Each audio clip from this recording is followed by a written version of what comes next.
Friends, welcome to let talk and talk. আজকে আমি বুদ্ধদেব বসুর ছোটদের শ্রেষ্ঠ গল্পের মধ্যে একটি গল্প প্রাইজ তোমাদের কাছে পড়ে শোনাচ্ছি। গল্পটি কেমন লাগলো আমাকে জানিও। তাহলে চলো স্টার্ট করি। বরঞ্চ খবরের কাগজওয়ালাদের হাঁকডাকের চোটে ভারতবর্ষ এক সেকেন্ডে স্বাধীন হয়ে যেতে পারে, কিন্তু বিরিঞ্চি কোনো পরীক্ষায় কখনো সেকেন্ড হবে না। ঢাকা কলেজিয়েট স্কুলের থার্ড ক্লাসের ছেলেদের এই ধারণা, অন্তত এতকাল তাই ছিল। কিন্তু এবারকার অ্যানুয়ালে অসম্ভব হয়েছে সম্ভব। কিষ্কিন্ধার অঞ্চল থেকে কথা নেই বার্তা নেই, হঠাৎ কে একজন উড়ে এসে জুড়ে বসল। হনুমানের মতোই প্রকাণ্ড এক লাফ দিয়ে অ্যানুয়াল পরীক্ষা উতরাল। বিরিঞ্চিকে ৭৬ নম্বর পেছনে ফেলে সারা স্কুল সারা পড়ে গেছে। অথচ শিবু যেদিন প্রথম স্কুলে এসে ভর্তি হলো, কে এত কথা ভাবতে পেরেছিল?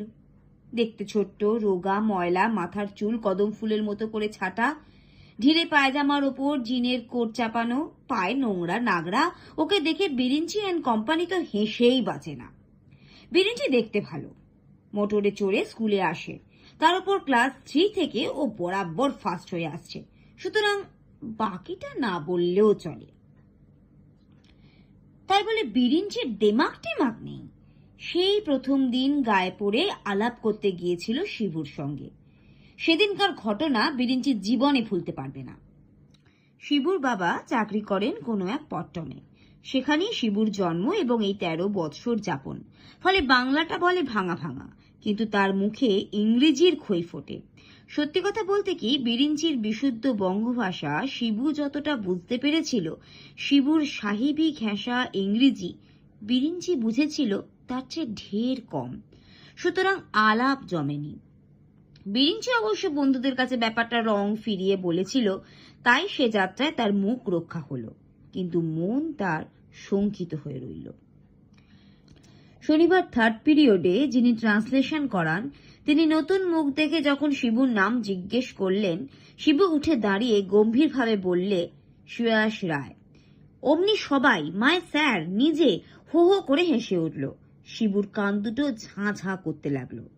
স্যার তখন আর চোখে শিবুর পায়জামার দিকে তাকিয়ে শুধলেন, আর ইউ আ বেঙ্গলি? শিবু দৃঢ় স্বরে জবাব দিলে, আগে হ্যাঁ, আমার নাম শিবদাস। যাক, সেদিনকার মতো ব্যাপারটা সেখানেই চুকল। বিরিঞ্চি মনে মনে একটু খুশি না হয়ে পারল না, এবং ক্লাসের ফাজিল ছেলেগুলো শিবুকে দেখলেই সুয়াস বলে চেঁচিয়ে উঠতে লাগলো। এক সপ্তাহ এই চলল, কিন্তু শিবু একটুও ঘাবড়ালো না। কিন্তু পরের শনিবার সেই মাস্টার মশাইয়ের ওপর সে নিলে প্রতিশোধ। তিনি দিব্যি পড়িয়ে যাচ্ছিলেন, শিবু হঠাৎ তুখোড় ইংরেজিতে বলে উঠল, ওটা কাপবোর্ড নয় স্যার, কাবার্ড।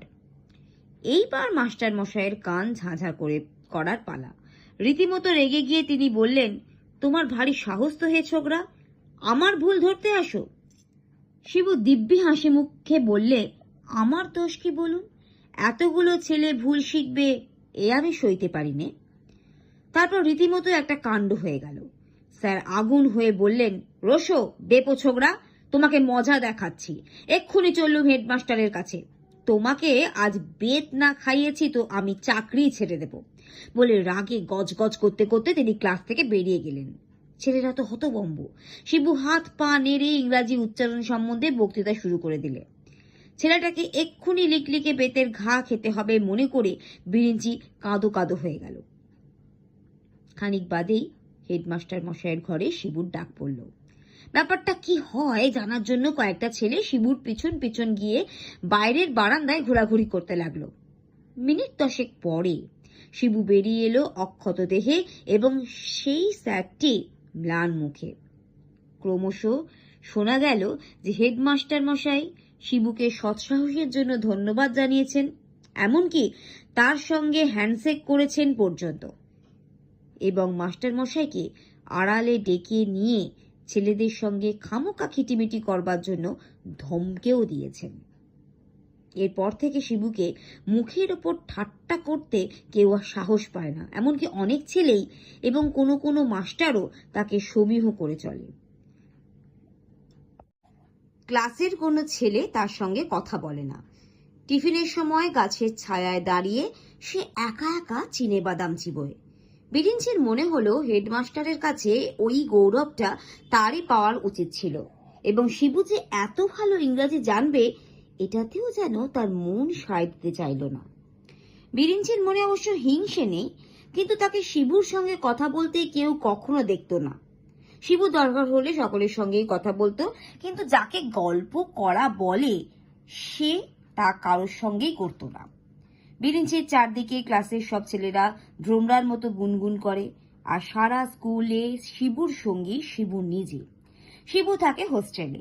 সেখানকার সুপারিনটেন্ডেন্ট তাদের হিস্ট্রি টিচার অবিনাশ বাবু। অবিনাশ বাবু 6 বছরের ছেলেটি বাপের সঙ্গে থাকে, নর্মাল স্কুলে পড়ে। মাস খানেক না যেতেই সে শিবুদার বেজায় নেওয়াটা হয়ে পড়ল। পল্টু শিবুর টেবিলে গুছোয়, দোকান থেকে টুকটাক কাগজ পেন্সিল এনে দেয়। শিবু স্কুল থেকে ফিরে ছাতে বসে পল্টুকে গল্প শোনায়।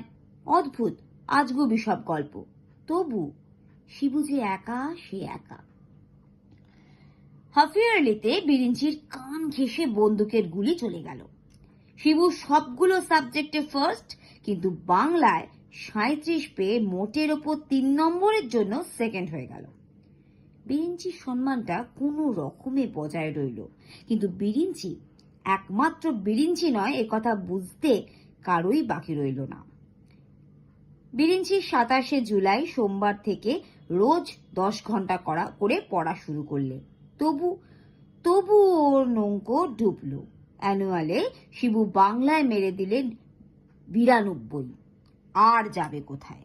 5 বছর যাবৎ বিরিঞ্চি প্রত্যেকবার পেট থেকে গলা অবধি প্রাইজ বই নিয়ে বাড়ি ফেরে। এবার সবগুলো প্রাইজ উঠল শিবুর নামে। My good conduct, regular attendance. বিরিঞ্চির জন্য শুধু একটা প্রাইজ, সেকেন্ড প্রাইজ। কাল প্রাইজ ডে। বিরিঞ্চির মুখের দিকে তাকানো যায় না, কিন্তু শিবুর হাবে ভাবে কোনো বদল নেই। তার যেন কিছুই হয়নি। আগুন ছুলেই যেমন হাত পড়ে, পরীক্ষা দিলেও তেমনি এমনিতর ফার্স্ট হতে হয়, তার মুখের ভাবখানা এই। প্রাইজ ডিস্ট্রিবিউশন হয়ে গেছে। সন্ধে হয় অভ্যাগত ভদ্রলোকেরা যে যার বাড়ি ফিরে যাচ্ছেন। প্রকাণ্ড কম্পাউন্ডে ছোট ছোট দল বেঁধে ছেলেরা কখনো জটলা করছে। অন্ধকারে গা ঢাকা দিয়ে একটা গাছের আড়ালে শিবু একা বসে আছে। তার সামনে এক গাদা বই ছড়ানো। কমিশনার সাহেব তার সঙ্গে হ্যান্ডশেক করেছেন। কমিশনার পত্নী তার হাতে বই তুলে দেওয়ার সময় প্রত্যেকবার মিষ্টি করে হেসেছেন। 3 বার সমবেত ভদ্রমণ্ডলী তাকে উৎসাহ দিয়ে হাততালি দিয়েছেন। কিন্তু এখন সে একা, 24খানা প্রাইজের বই নিয়ে একা। এদিকে বিরিঞ্চি মাত্র একটা প্রাইজ পেয়েছে, 2খানা বই। কিন্তু সে প্রাইজ নিয়ে বেরিয়ে আসা মাত্র 3rd ক্লাসের অর্ধেক ছেলে তার সঙ্গে সঙ্গে বেরিয়ে গেছে। উৎসুক হয়ে জিজ্ঞেস করেছে, দেখি কি বই পেলি? বিরিঞ্চি বই দেখিয়ে আবার সযত্নে ফিতে বেঁধে রেখেছে। বাড়ি থেকে তার বাবা, মা, ভাই, বোন সবাই এসেছে। সভা ভেঙে যাবার পর তাকে ঘিরে দাঁড়িয়েছে সবাই। ওই তো শিবু তাদের দেখতে পাচ্ছে। বিরিঞ্চি একটা মাত্র প্রাইজ পেয়েছে, 2খানা মাত্র বই, তাতে ওরা কত খুশি। বই 2খানা সবাই হাতে নিয়ে নিয়ে দেখছে। ছোট ভাইটা হাততালি দিয়ে লাফাচ্ছে। ছোট বোন বেনি দুলিয়ে দুলিয়ে কতই না কথা বলছে। মা বাবার মুখে যেন কেমন হাসিতে ভরা। ওরা আসছে।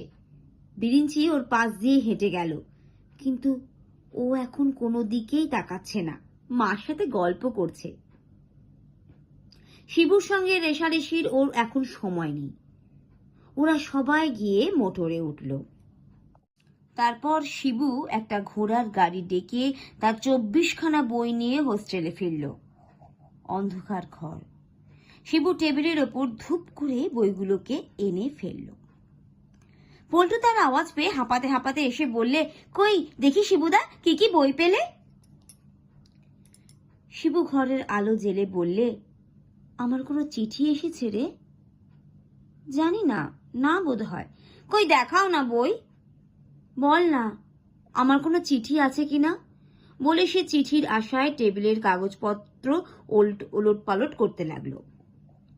পল্টু শিবুর হাত ধরে আবদারের সুরে বললে, বারে বই দেখাবে না, ফের দুষ্টুমি বলে শিবু ঠাস করে পল্টুর গালে একটা চড় বসিয়ে দিলে।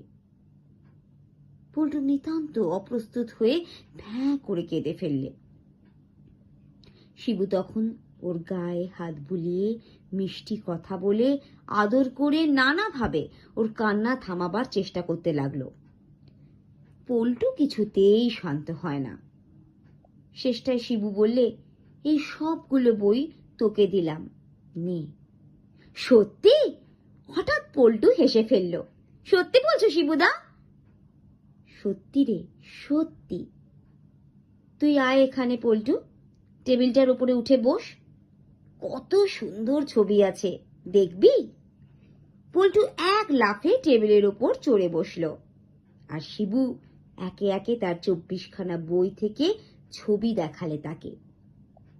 এতক্ষণে শিবুর মন অনেক হালকা হয়ে গেছে। বন্ধুরা, গল্পটা তোমাদের কেমন লাগলো অবশ্যই আমাকে কমেন্ট করতে ভুলো না কিন্তু। আর যদি ভালো লেগে থাকে তাহলে অবশ্যই লাইক, শেয়ার আর সাবস্ক্রাইব করতে ভুলো না। আজ এই পর্যন্ত, আবার দেখা হবে একটা নতুন ভিডিও নিয়ে তোমাদের সাথে। টাটা।